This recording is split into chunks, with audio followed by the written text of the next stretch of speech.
I'm a Baldwin, Nassau County boy. He was born in Baldwin and went through Baldwin High School. And so a Nassau County suburban boy. Went to Dartmouth College and then was in the Navy for a couple of years over in Europe. And then after I got out of the Navy, I went to Columbia Law School and practiced law downtown New York on Wall Street for a number of years. Lived in Manhattan, and then joined a retail company as their lawyer, and then percolated up and became president and ran it for a while. It was Pathmark Supermarkets in a number of stores. And I was fortunate enough to, Nancy and I were fortunate enough to buy a weekend home on Shelter Island in the bicentennial year. I'm 1976, and I must say, how did we happen on Shelter Island? My parents, in 1930, depths of the Depression, spent their honeymoon. A honeymoon my dad couldn't afford at the Prospect Hotel in the Heights, and wow. So we always had a little warm glow for Shelter Island. And we bought our weekend home in 1976, and I would say, Peter, about 2001, we settled here full-time. I really stopped working in 1989, and I haven't been, did a little consulting here and there, but I've been working as a volunteer in the environment. I was chair of the East End Nature Conservancy and Peconic Baykeeper, a few. I've always been very concerned about the environment. Right. I feel it's now or never in terms of preserving our fragile East End environment that we're all so fortunate to enjoy. Yep. What got you into politics in the first place? And when was that? That was 4 years ago? Yeah, I had been approached a couple of times.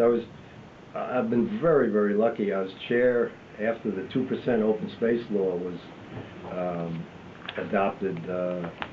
Jerry Siller and Sharon Cass asked me to be chair of the 2% Open Space Committee, and my God, that was an exciting time. And I was sort of, people were talking about priorities and stewardship, and I was just a junkyard dog. I bought everything in sight, and thank God, I really had a glorious time, and we preserved over 400 acres. And a couple of times people approached me about elective office. I've been a Democrat all my life, and I politely declined. And then I guess I said yes in 2007 and ran. That was my first active. I've always been active in politics, but never as a candidate.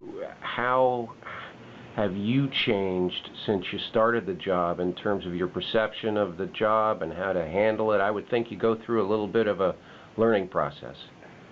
That's a tough one. That's a good question. I'm still learning. Every day is a first day of the rest of my life. I would say I relearned what I had learned in business. Did a lot of negotiating of buying and selling business and so on. You just have to have consensus.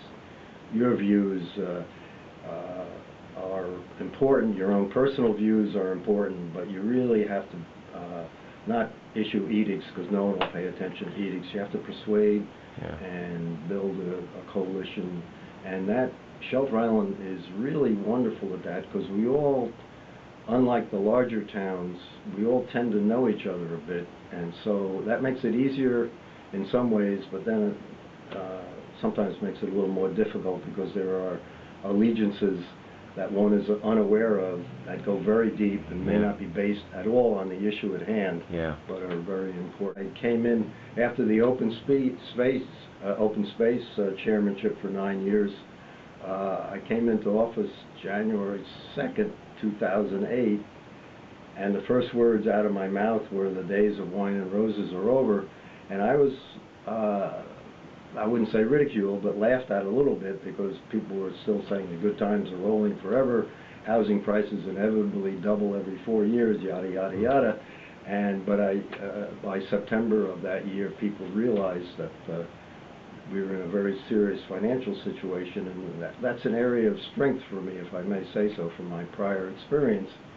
And I've been able, with help of a lot of other people, it's been a team effort, keep the town of Shelter Island financially healthy. One of the principal reasons I agreed to run, Peter, in the first place was Sylvester Manor. I saw that as a make or break for the island in many respects, and so far I've been very happy to be involved in preserving much of it. We still have challenges. Right. We're not finished, but we've preserved roughly 107 acres.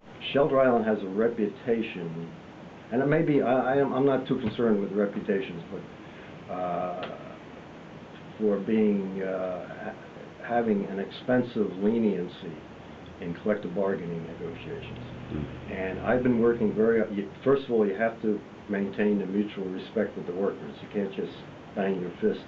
You're talking about the CSEA at this stage, or the highway, or the police? Both the PBA, the police, and the highway were in negotiations. Right. CSCA, we negotiated and signed an agreement. Okay. But yeah, we're at an impasse with the Right. police. But they're wonderful people. They're not only peace officers, but they're also community activists. Each one of them goes beyond just being a policeman. Highway department men are also wonderful workers, but we have to squeeze them into the reality of the financial picture in 2011. Are you on board with the Causeway proposal that's now coming up for a hearing? Yes, you're right, Peter. The hearing is about 5 o'clock, 10 minutes of 5 on June 10th. Please come on down if you're on the island. It's a Friday, and it's going to be a very important hearing on our current draft of legislation.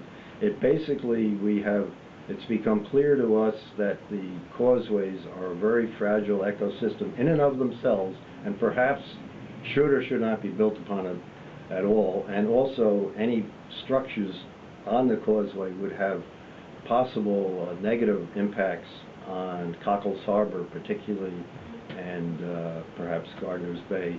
So we're trying to add another layer of review and restriction to what already exists. I'm very much in favor of it.